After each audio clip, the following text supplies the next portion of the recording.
Supreme court के मखसूस नशिस्तों से मुतालिक फैसले पर रद्दअमल देते हुए चेयरमैन पीटीआई बैरिस्टर गौहर ने दावा किया इत्तेहादी हुकूमत 2/3 अक्सरियत से महरूम हो गई है। इल्जाम आयद किया कि पीटीआई की 78 नशिस्तें दूसरी जमातों को दी गईं।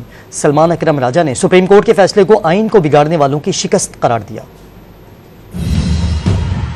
सुप्रीम कोर्ट के फैसले पर रद्द-ए-अमल देते हुए चेयरमैन पीटीआई बैरिस्टर गौहर ने इत्तेहादी हुकूमत के 2/3 अक्सरियत से महरूम होने का दावा कर दिया। इस्लामाबाद में मीडिया से गुफ्तगू में अदालत उज़्मा के फैसले पर मुकम्मल एतमाद का इजहार किया। तहरीक इंसाफ के किसी के साथ मुज़ाकरात की तरदीद भी की। हुकूमत आईन में तरमीम करने जा रही थी, वो अपनी 2/3 मेजॉरिटी इन सीटों के बिना पे दिखा रही थी।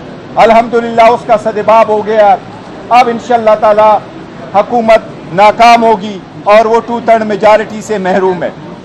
इस केस की फर्दर हेयरिंग इंशाअल्लाह 3 जून को होगी। मुज़ाकरात का ताल्लुक है वो हम आपको बता चुके हैं, एक बार फिर अफर्म करते एज वी स्पीक हमारी किसी के साथ कोई मुज़ाकरात नहीं हो रही। रहनुमा सुन्नी इत्तेहाद कौंसिल सलमान अकरम राजा ने सुप्रीम कोर्ट के फैसले को आइन को बिगाड़ने वालों की शिकस्त करार दिया। उम्मीद जाहिर की कि अदालत उज़्मा बाकी केसेस पर भी जल्द फैसला करेगी। इंतहाई मैं समझता हूँ आज एक मुबारक दिन है।